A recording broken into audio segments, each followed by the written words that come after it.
Coffee কিংবা চায়ের সাথে পুরো জমে ক্ষীর আজকের এই রেসিপি। নমস্কার, পাপিয়াস কিচেনের একটি নতুন ভিডিওতে আপনাদের সকলকে স্বাগত জানাই।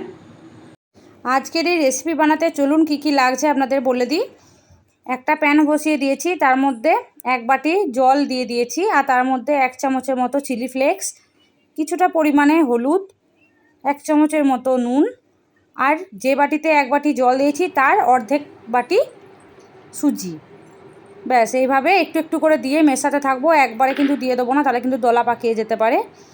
আর এইভাবে নেড়ে নেড়ে জলটা পুরো শুকিয়ে এরকম একটা শক্ত টাইপ মিশ্রণ তৈরি করে নামিয়ে রাখবো। এই যে দেখুন আমি কীরকম বানিয়েছি। আর একটা পাত্রের মধ্যে 3টে ছোট আলু আগে থেকেই সেদ্ধ করে রাখা আমি এইভাবে হাত দিয়ে ম্যাশ করে নিচ্ছি। আর এর ওপর থেকে দিয়ে দিচ্ছি পেঁয়াজের টুকরো, লঙ্কা কুচো করে রেখেছি সেটাও দিয়ে দিলাম, দিচ্ছি স্বাদ মতো নুন, 1 চামচের মতো ধনে গুঁড়ো, 1 চামচের মতো জিরে গুঁড়ো, সামান্য পরিমাণে জিরে, গোটা জিরে এখানে রোস্ট করে রেখেছি, আর 1 চামচের মতো চাট মশলা। চাট মশলাটা কিন্তু স্কিপ করবেন না, চাট মশলাটার জন্য স্বাদটা কিন্তু আরও অনেকটা বেড়ে যাবে। এইভাবে হাত দিয়ে ভালোভাবে মাখিয়ে নিয়ে রেখে দেবো। এইভাবে চলে আসি পরের স্টেপে। এই যে এখানে বানিয়ে রাখা মিশ্রণটাকে হাত দিয়ে ভালোভাবে মেখে ময়দার মতো করে মেখে নেবো। আর হাতে যদি চিটচিটেভাবে লেগে যায় একটু জল দিয়ে দিয়ে মাখবেন, তাতে কোনো প্রবলেম হবে না।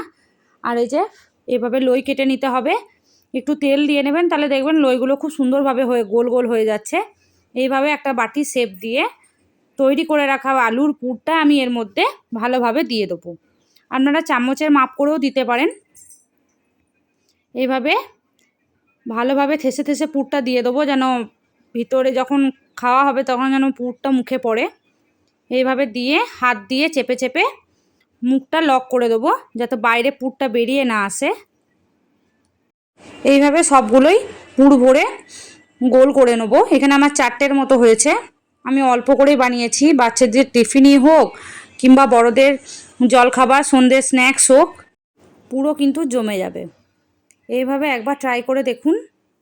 নিত্য নতুন অনেক রেসিপি যা একটু বাড়িতে করে খাওয়ালে কিন্তু বাড়ির সকলেরও ভালো লাগে, আর যে বানায় তারও ভালো লাগে। দেখুন এইভাবে গোল গোলভাবে বানিয়ে নিতে হবে। একটা কথা বলি, এখানে আমি এই ডোগুলোকে সরাসরি তেলে ভেজে নিয়েছি। আপনারা যদি চান সরাসরি তেলে না ভেজে পিঠে করা যে জালিগুলো হয় সেগুলো দিয়ে সেদ্ধ করে নিতে পারেন, তারপরে আমি যে স্টেপটা দেখাবো সেটা করে নিতে পারেন। আমি এখানে সেদ্ধ করিনি, সরাসরি তেলেই ভেজে নিয়েছি। আপনাদের যেটা সুবিধা হয় আপনারা করে নেবেন নিজেদের ইচ্ছে মতো। দুটোতেই কিন্তু খেতে খুবই ভালো হয়।